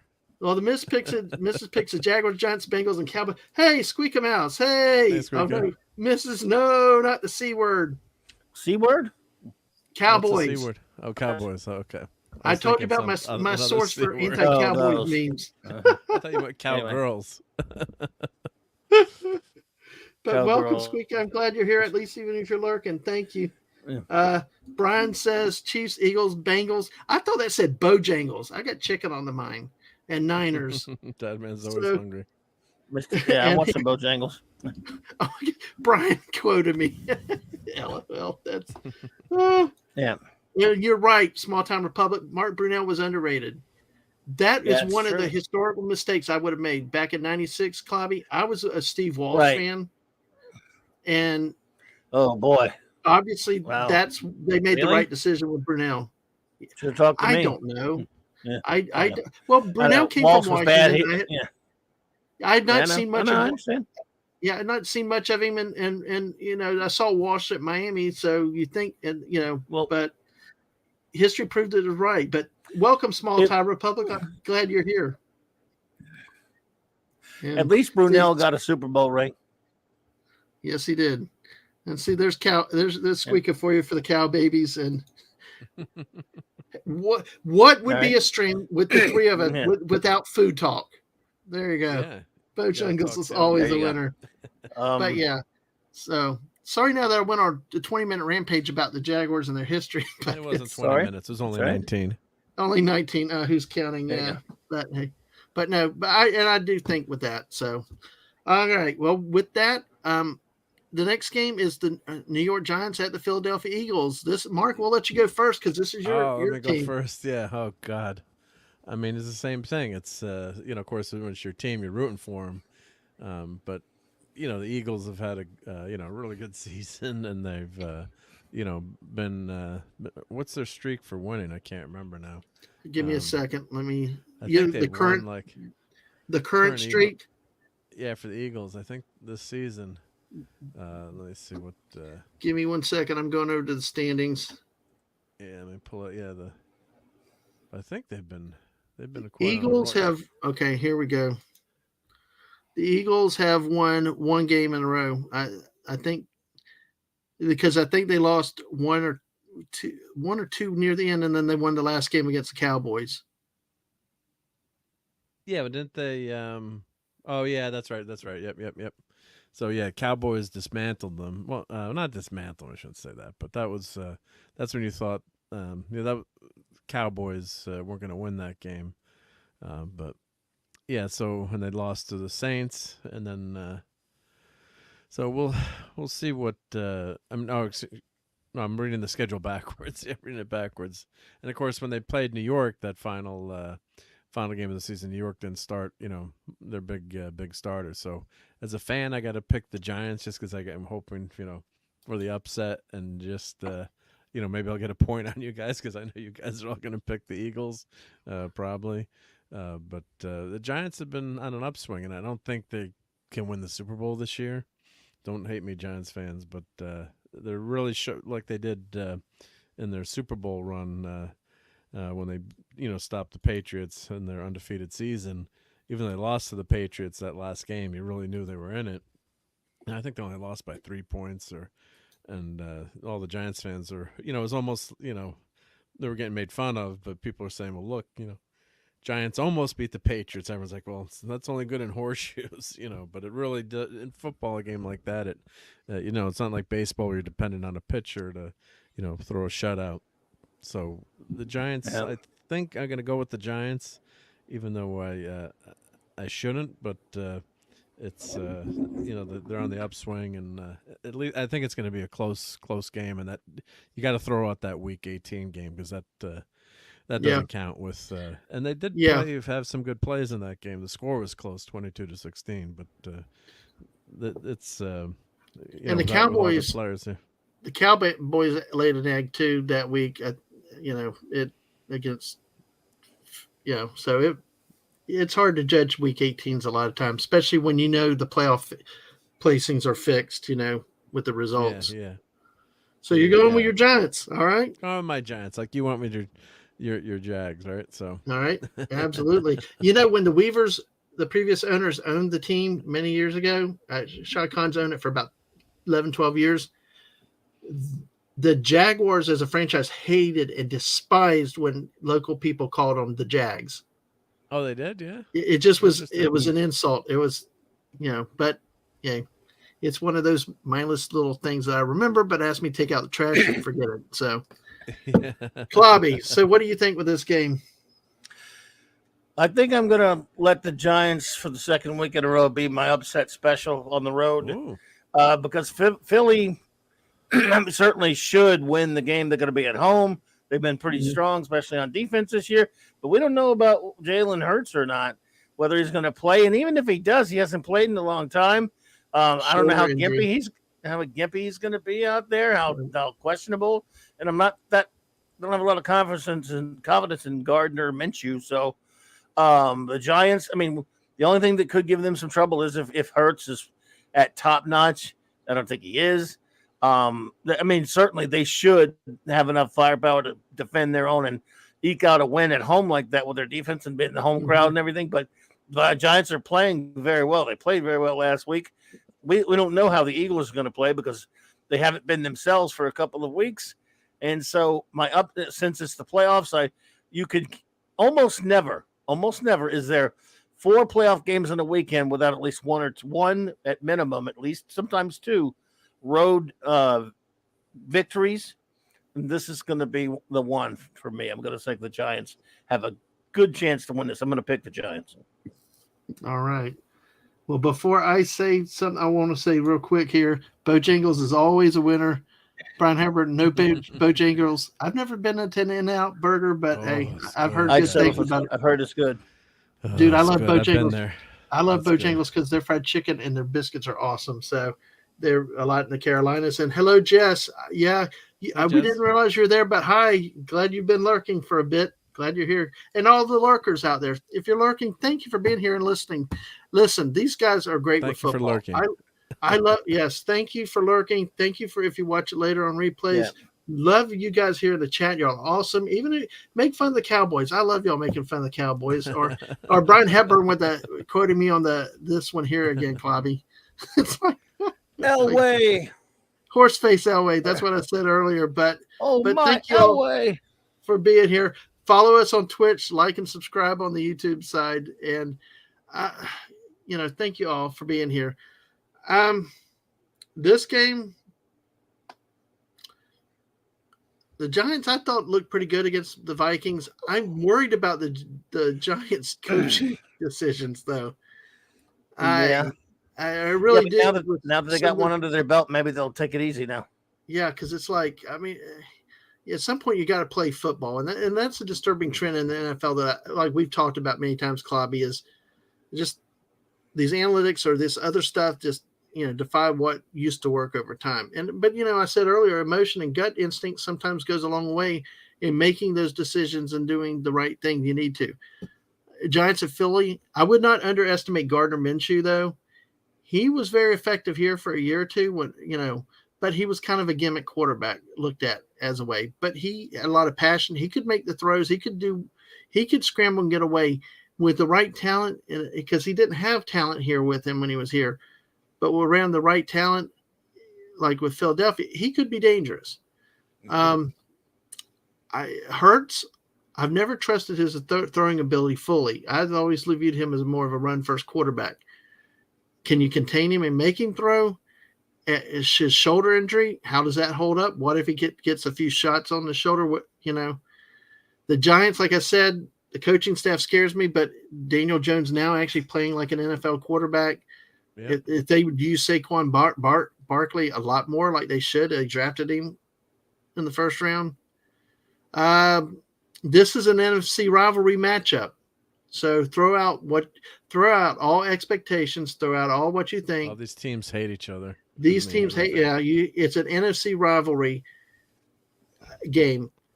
So Philadelphia fans are bonkers. And even my friend who's a season ticket holder for the Eagles said, don't ever come to the game when they're wearing any Giants gear. He's like, I can't protect you, No. It's a crazy it's sad that our world's like that, but it's some places you don't go with the enemy's outfits on, Yeah. And that's been one of the things here. There's all the foreign team, all the Cowboys and all the big guys outdo us and stuff like that. So, yeah. So Safety we'll go. My thing is with this one, it's NFC rivalry matchup here. Anything could happen, but I'm going with the Giants. Wow! So all three of us take the Giants. Wow. Yeah. Maybe I switch to the Eagles, so I might get the point. No, just kidding. Maybe. All right. Well, let's get into the next two games and the Sunday matchups. The early game is the AFC. Cincinnati Bengals at the Buffalo Bills. Clobby, how do you see this one? Well, I think the Bills probably have got a wake-up call last week. What you would hope they would. They're the team that some have considered to be the best in football. Them or Kansas City. I think they play like a home team.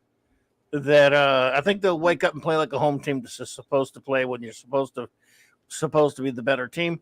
I think they might eke out a win against it is in Orchard Park. So not at a neutral playing field like they thought it might end up being. So I think they'll probably find a way to edge out the former AFC champions, Baton Rouge Bengals, and defend their home territory. So I'm going to pick the Buffalo Bulls, but I would not be surprised if Joe Burrow found a way to win this game at all. But I'll go with the pick of the Bills. Yep. Wow, your LSU fans down your way are not going to be happy with that pick. But, no, they're not. The Joe Burrow team, yeah. Yep. 100%. Yeah, that's a great point. Yeah, the wake up call, and they're at home, and can you imagine what the crowd's going to be like at this home game after everything the team has gone through? So it's going to be. It's going to be huge. I mean, it's going to be huge. 12 man on the field there, and that Buffalo fans are rabid, and they've had a great history there with that franchise, and famously losing 4 Super Bowls in a row. But just imagine getting to 4 Super Bowls. I mean, think of how difficult that is, and in a row. And unfortunately, losing them. But, thankfully, the Giants beat them the first time. Yeah. They got to them though, so just shows you how good that team is. So I think they're going to have so much emotion going, and I think they were looking forward to this game, or looking, past the game, and that's why they played so poorly that last week. It's almost like there's no way we can lose. Everything's got to go our way. When the fans are behind us, and so this week I think they're going to be right, and they got a great team too, right? It's some of it's emotion, like you said, but they've got a great quarterback, some great players on their team. So, and they've looked good all season too. So I guess if they win this game, then shooting is that where it goes to the neutral site if Buffalo wins this week? Kansas City. If Buffalo Kansas City win, it's the neutral site game. Because of the way of the rankings, right, or the seeding. Yeah. Oh, okay. Yep. But if KC loses, a moot point, because then Buffalo would be the higher seed, or Cincy would be the higher seed, I guess, right? Yeah. Mm-hmm. That would be interesting. Yeah. So what do you think, Mark? Buffalo. Yep. Like Jess says, with this playoffs, seems like it's not going to go as expected. I'm going to, because I know we got to wrap up soon. I'm going to keep this one short. I'm going Buffalo. They're at home. It's cold weather. I know Cincinnati's cold weather, but go with the home team on this one. So, all right. Yep. Which takes us to the last game, the big game to me that brings back traumatic memories from the catch many years ago. Dallas at San Francisco in the playoffs again. What's more natural than that? Mark, how do you see this one? I think Steve Young is going to go throw for 8 No. I don't care as long as Montana's not on the field. My high school Steve Young was a QB at my high school, so I'm joking. So I guess I could be a San Francisco adjacent fan, but I guess on this one, I can't go for the Cowboys have been up and down.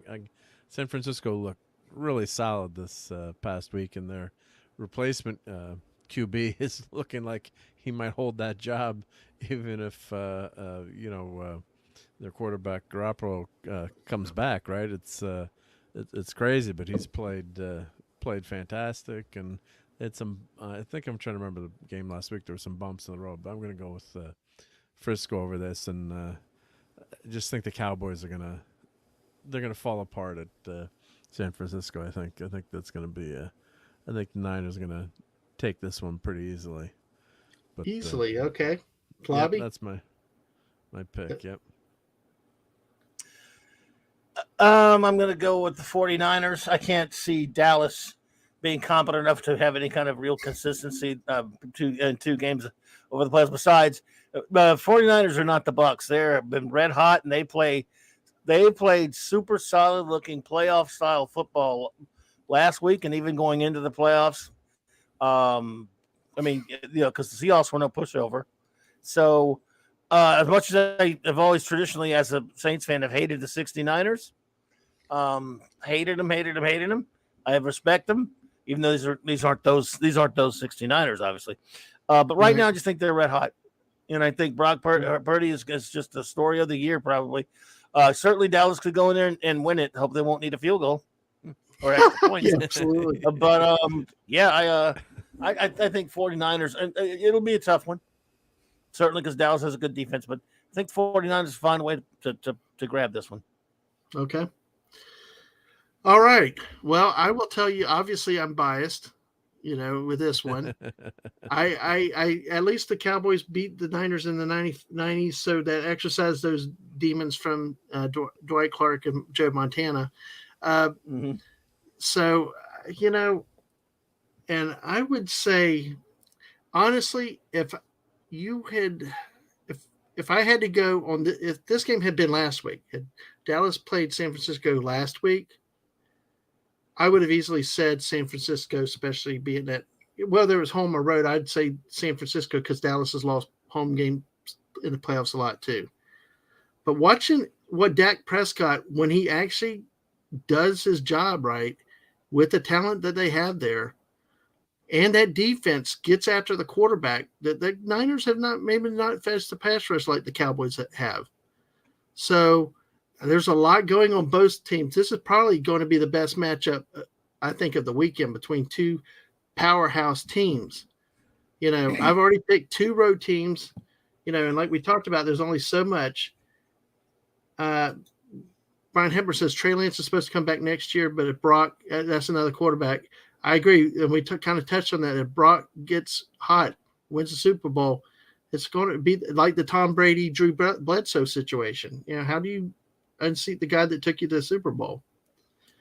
But to finish my prediction, because I know we got to wrap up soon,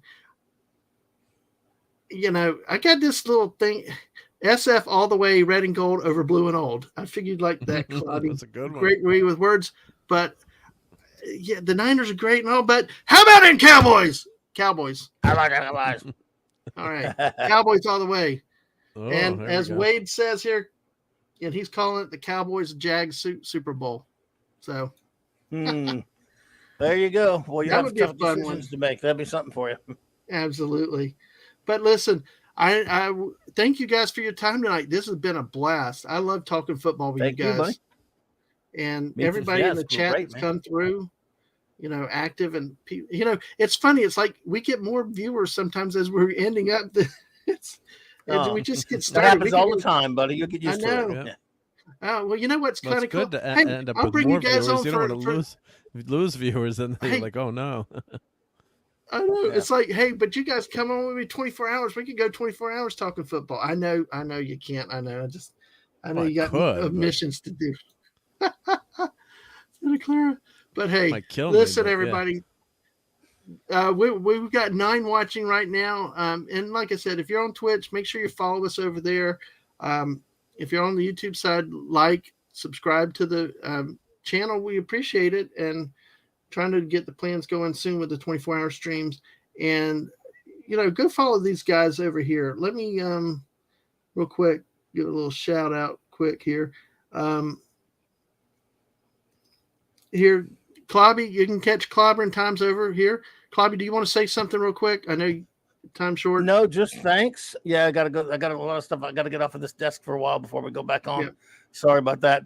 But just thanks, and thank you so much for now. And thanks for having me. I really love it, man. I don't get a chance to talk about this much stuff anymore, and it brings back the old memories. And I have a lot of fun, and can't wait to do it again. And appreciate it, buddy. And yeah, I'm just gonna go on Nick's show in about half an hour to review a comic. And Saturday night start. I'll be on Brandon the Anime Guys show at 11 a.m. tomorrow. 12 p.m. Central. I mean 12 p.m. Eastern. Sorry. And then tomorrow night, Saturday night Star Trek. Absolutely. And So- folks, if you like Star Trek, that's the channel to go to. This is the best. They've Thank you, taken buddy. this Star Wars guy and gotten him interested into Star Trek. So There you go. thank you, Clobby. Conversion. And Mark, you can catch Mark you. here at this channel, Thank at you. this link. And Mark, are we doing late night Fortnite tonight? No, because I'm gonna go. I'm going camping this weekend. So if anyone wants to join me in the sub-zero weather, actually, I'm wimping cool. out. I'm gonna be coming back at night, so I can't. I can't tell the truth, but I'm gonna be out all day. There's a Klondike Derby with the Scouts, so Okay. I'll be Well, out. who So I knows? gotta get Maybe to bed. I gotta post back. You can do it maybe, but I gotta get to bed early. I 'cause got you. gotta be- Maybe I'll keep those fires lit for you keep later. the But hey, fires lit. Yep. absolutely, guys. But hey, Maybe I'll thank play y'all all. one game with you. There you go. But hey, thank you all for being here. Thank you, my guest. Always, and we'll be here next Friday at 7 p.m. and we'll have fewer games to talk about because there will only be the conference championships next weekend. So Yeah, That's true. But Yeah, on- quicker. Yep. exactly. But on that note, well, I'm sorry for the 20-minute diatribe on the don't worry Jaguars. about it, But buddy. you know, Don't be sorry about anything. they're all Don't good. worry about that. Classic YouTube. Yeah, good It brought stuff. back memories. So, You got to but clip hey, that. thank you all for being here. Thank you to lurkers. People watch it later. Thank you in the chat. And, you know, I hope you all have a wonderful day, wonderful night. Enjoy the rest of your weekend and, you know, keep up with everything that I have on really on Twitter at DadmanWalking55. That's where you'll get the latest of when we go live. And of course, it's both on YouTube and Twitch at DadmanWalking55. You can find us and check out our past videos on football and everything else. There's a lot of good stuff out there, football and non-football, and hope to have a lot more non-football coming up in the off season. So with that, everybody, thank you again and have a great evening and enjoy the rest of your weekend. Bye. Bye, everyone. Thank you, buddy. Good night, everybody.